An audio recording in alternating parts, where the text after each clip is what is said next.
नमस्ते everyone, welcome back to my channel. मेरा नाम शैप्या है, शैप्या गुप्ता। उम्मीद है कि आप लोग सब अच्छे होंगे, आपकी पढ़ाई बहुत अच्छी चल रही होगी।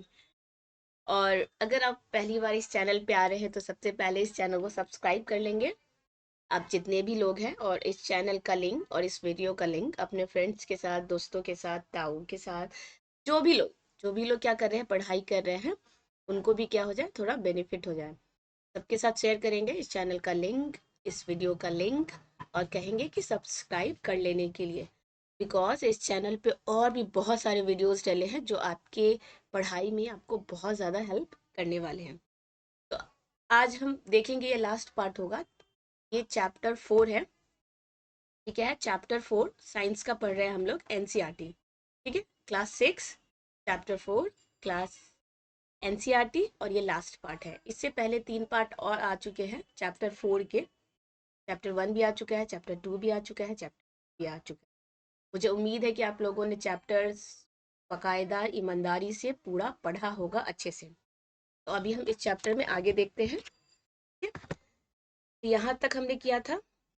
इस प्रकार के समूहन के लाभप्रद होने का एक दूसरा कारण भी है। पदार्थों को इस प्रकार समूहों में बांटकर उनके गुणों का अध्ययन तथा इन गुणों में किन्हीं भी पैटर्नों का अवलोकन करना सुविधाजनक बन जाता है।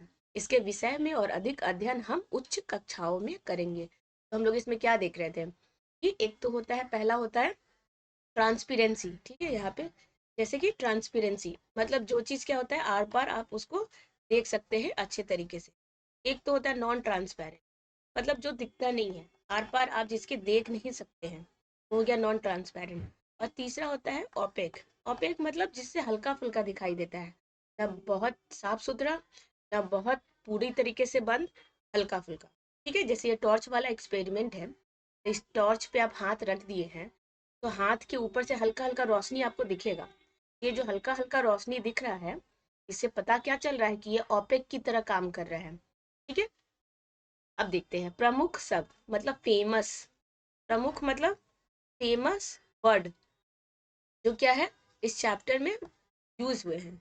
सबसे पहला है कठोर, ठीक है। कठोर हमने यूज किया है ना, कि कोई चीज जैसे मेटल वगैरह है, धातु है, तो क्या आप उसको पकड़ के तोड़ पा रहे हैं, मोड़ पा रहे हैं कि नहीं। तो मेटल्स वगैरह को क्या होता है, हम लोग नहीं मोड़ पाते हैं, नहीं तो तोड़ पाते हैं आसानी से। अविलय जो सॉल्युबल नहीं होता है वाटर में, जो घुलता नहीं है। चमकीला जो साइन करता है पदार्थ, मटेरियल, धातु, मेटल। अपारदर्शी जिसके आर पार नहीं दे सकते हैं। खुरदरा जो कि क्या होता है, थोड़ा रफ हो गया। विलय सॉल्युबल जो पानी में घुल जाता है। पारभासी मतलब जो हल्का फुल्का देखने में आपको काम आता है, जिसको कहते हैं ओपेक। और पारदर्शी मतलब ट्रांसपेरेंट, जो कंप्लीटली पूरी तरह से जिसके आर पार आप देख पाते हैं। अब ये हो गया एक्सरसाइज, अभ्यास मतलब एक्सरसाइज। लकड़ी से बनाई जा सकने वाली 5 वस्तुओं के नाम लिखें। तो लकड़ी मतलब जो वुड है, वुड से क्या क्या बन सकता है, तो वुड से बन सकता है चेयर्स, टेबल, पेंसिल, और उसके बाद बेड, और उसके बाद आपका स्टडी टेबल भी। तो ये सब क्या लकड़ी से बनता है ना। निम्नलिखित में से चमकदार पदार्थों का चयन करें। चमकदार मतलब शाइनिंग, जो क्या करता हो, जो शाइनी हो, जिसका सरफेस चमकदार हो, जो चमक रहा हो। तो कांच की प्याली, तो शीशे का जो प्याला होता है, प्याला मतलब जो चाय पीते हैं, जिसमें आप चुस्की लेते हैं ठंडे के टाइम में, एकदम गरम गरम इलायची से बना हुआ चाय। तो कांच की प्याली तो क्या चमकदार होती है, तो होती है, शाइन करता है वो। क्या होता है, वो मिट्टी पे एक दूसरे तरीके का क्या चमकीला मिट्टी उस पे लगाया जाता है, तो किया जाता है पेंट, जिसके बाद वो क्या हो जाता है, शाइन करने लगता है, चमकता है। प्लास्टिक का खिलौना, तो ये उतना नहीं चमकता है। स्टील का चमक चमकता है। सूती कमीज, तो ये नहीं चमकता है, ठीक है। तीसरा, निम्नलिखित वस्तुओं का मिलान उन पदार्थों से कीजिए जिनमें से उन्हें बनाया जा सकता है। याद रखिए, कोई वस्तु एक से अधिक पदार्थों से भी मिलकर बनाई हो सकती है, तथा किसी दिए गए पदार्थों का उपयोग बहुत से वस्तुओं को बनाने में भी किया जा सकता है। तो देख लेते हैं, जैसे कि वस्तुओं मतलब ऑब्जेक्ट्स, ठीक है। ये हो गया ऑब्जेक्ट्स। और पदार्थ मतलब किस मटेरियल से बना है, मटेरियल्स। तो पुस्तक मतलब बुक्स, बुक्स कागज से बनता है, चमड़ा से नहीं, प्लास्टिक से भी नहीं, लकड़ी से भी नहीं, कांच से भी नहीं। ग्लास शीशा का भी होता है, का ग्लास प्लास्टिक का भी होता है। कुर्सी लकड़ी से बनता है, कुर्सी प्लास्टिक का भी होता है, ठीक है? खिलौना प्लास्टिक का होता है, खिलौना लकड़ी का भी होता है। जूते चमड़े का होता है, ठीक है? तो ये इस तरीके से आपका हो जाएगा। क्वेश्चन नंबर 4, नीचे दिए गए कथन सत्य है अथवा असत्य है, इसका उल्लेख कीजिए। मतलब ट्रू और फॉल्स, या तो ट्रू हो सकता है या तो फॉल्स होगा। पहला, पत्थर पारदर्शी होता है। पारदर्शी मतलब ट्रांसपेरेंट, टी से लिखती हूँ मैं। जबकि कांच अपारदर्शी होता है, तो नहीं, गलत। तब ये क्या हो गया, फॉल्स हो गया। जो पत्थर होता है, पत्थर के आर पार नहीं देख सकते हम लोग, तो वो अपारदर्शी होता है, नॉन ट्रांसपेरेंट होता है।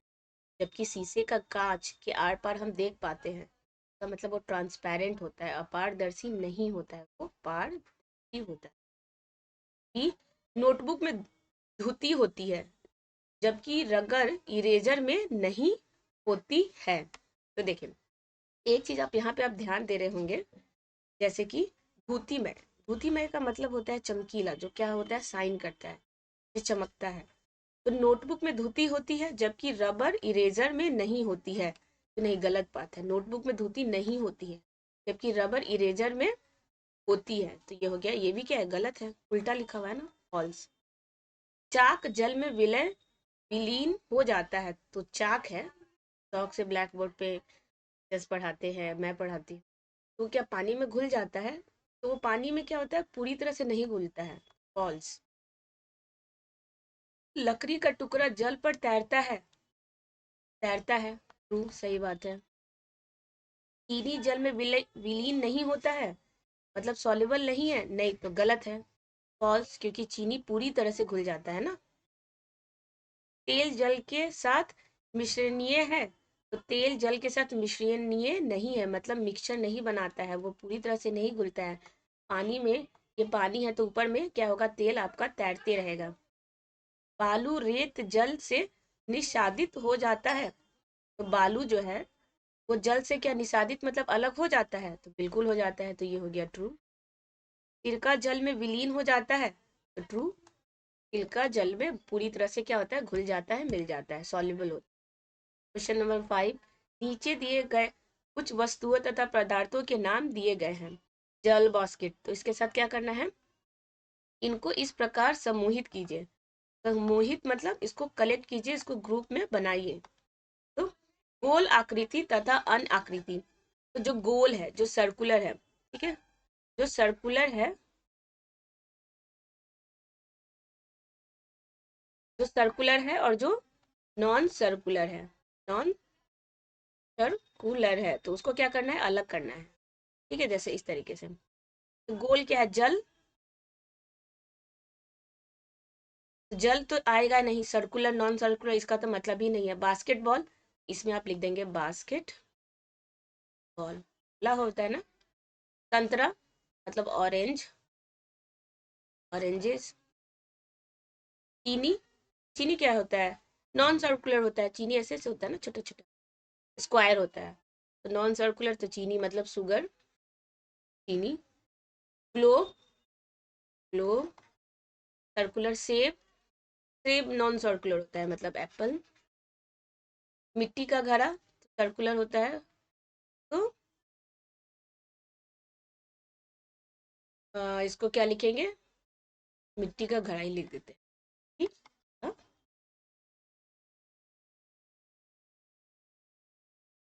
उसके बाद क्या हो गया, एक और बनाना है, जो बी है। बी में क्या है, खाद्य तथा अखाद्य। इसको मतलब इटेबल, इटेबल मतलब जिसको खाया जा सकता है, और नॉन इटेबल, नॉन, ये को खाया नहीं जा सकता है, ठीक है। देखिए, जल, खाया मतलब वो पीने या खाने के लिए ही होता है ना, तो इसमें जल लिख देंगे, वाटर। बास्केटबॉल को कुछ नहीं किया, नॉन इटेबल, तो इसमें लिख देंगे आप बास्केट बॉल। उसके बाद संतरा, ऑरेंज, खाते हैं इसको। चीनी, शुगर खाते हैं इसको, क्लोव, क्लोव को थोड़ी खा जाते हैं हम लोग, हाँ। सेब एप्पल खाते हैं इसको, इधर मिट्टी का घड़ा, इसको नहीं खाते हैं तो मिट्टी का घड़ा। तो हो गया, ये आपका क्वेश्चन नंबर 5 भी हो गया। क्वेश्चन नंबर 6 देखते हैं। जल में तैरने वाली जिन वस्तुओं को आप जानते हैं उनकी सूची बनाइए। जांच कीजिए और देखिए कि क्या वे तेल अथवा मिट्टी के तेल पर तैरती है। तो आपको क्या बताना है, अब कुछ ऐसा एग्जाम्पल बताना है जो वाटर में, जो जल के ऊपर तैरती है। ठीक है, तो जो चीज अगर जल के ऊपर तैरती है तो क्या वही ऑब्जेक्ट तेल के ऊपर भी तैरती है, ये चीज आपको पता लगाना है। जैसे कि मान लें पानी है, पानी में आप प्लास्टिक का कुछ हल्का सा सॉरी टॉय डाल दिए, ठीक है, ये पानी है। एक छोटा सा क्या हो गया, आपने खिलौना डाल दिया, ठीक है, ठीक है, पानी के ऊपर तैरेगा। तो यही खिलौना अब तेल ले लिया है, अब इस खिलौना के तेल में डालेंगे तो क्या वो तेल के ऊपर भी तैर रहा है या तेल के अंदर डूब गया है, ऐसा आपको लिस्ट बताना है। आसपास चीजों को देखिए, चीजों को उठाइए, पानी के ऊपर डालिए, क्या पानी के अंदर चला जा रहा है या पानी के ऊपर तैर रहा है, बस उसी को क्या करना है, लिस्ट करना है, उसी को आपको लिखना है। क्वेश्चन नंबर 7, नंबर 7, निम्नलिखित समूह में मेल ना खाने वाला ज्ञात कीजिए। मेल ना मतलब जो मैच नहीं कर रहा हो, जो सही नहीं लिखा हो, जो गलत हो। जैसे कि ए में है कुर्सी पलंग मेज बच्चा अलमारी। तो कुर्सी पलंग मेज अलमारी सब लकड़ी का बना होता है, बच्चा तो लकड़ी का थोड़ी बना होता है, ये अलग हो गया ना, तो इसको काट देंगे। बी, गुलाब चमेली नाव गेंदा कमल। गुलाब फूल चमेली फूल गेंदा फूल कमल फूल, नाव फूल है, नहीं ना फूल है, तो इसको अलग कर लेंगे। एल्युमिनियम आयरन तांबा चांदी रेत। एल्युमिनियम मेटल है, आयरन भी मेटल है, तांबा भी मेटल है, चांदी भी मेटल है। रेत मतलब जो बालू होता है, तो ये अलग है सबसे, तो इसको अलग कर लेंगे। चीनी नमक रेत कॉपर सल्फेट। तो देखिए चीनी खाने में काम आता है, नमक भी उसी के खाने पीने में ही आता है, कॉपर सल्फेट भी खाने पीने में ही, रेत ये जो बालू है ये अलग है, तो इसको हम लोग क्या करेंगे, अलग करेंगे। इस तरह से आपका क्या हो गया, पूरा एक्सरसाइज अच्छी तरीके से क्या हो गया है, बन गया है। और उम्मीद है कि आपको समझ में भी आया होगा। आप क्या करेंगे, जितने भी चैप्टर्स है साइंस के क्लास 6 के डले हुए हैं इस चैनल पे, उसको आप वापस से फिर से देखेंगे, 2 बार 3 बार 4 बार देखेंगे, उसको पढ़ेंगे समझेंगे, एक्सरसाइज को बनाएंगे, ठीक है। तो जाके आपका क्या होगा, बहुत ज़्यादा आपके जितने भी डाउट्स हैं सारे खत्म हो जाएंगे। नेक्स्ट क्लास में हम चैप्टर 5 शुरू करेंगे, पदार्थों का पृथक्करण। पृथक्करण का मतलब होता है अलग करना, एक ऑब्जेक्ट से दूसरा कैसे अलग हो जाता है। क्या होता है, हम लोग दूध से मक्खन बनाते हैं ना, तो दूध से मक्खन कैसे बन जाता है, वो सब चीज़ हम लोग क्या करेंगे, चैप्टर में पढ़ेंगे। जैसे ये चाय है, तो देखिए चाय से चाय पत्ती को अलग कर रहा है, ये देखिए दूध से मक्खन बना रहा है। तो यही सब चीज़ हम क्या करेंगे, नेक्स्ट आने वाले चैप्टर में पढ़ेंगे। और इसीलिए इस चैनल को सब्सक्राइब करना आप लोग के लिए बहुत ज़रूरी है। चैनल को सब्सक्राइब कर लेंगे, शेयर भी करेंगे अपने दोस्तों के साथ। मैं मिलूंगी नेक्स्ट वीडियो में। टिल देन, जय हिंद जय भारत।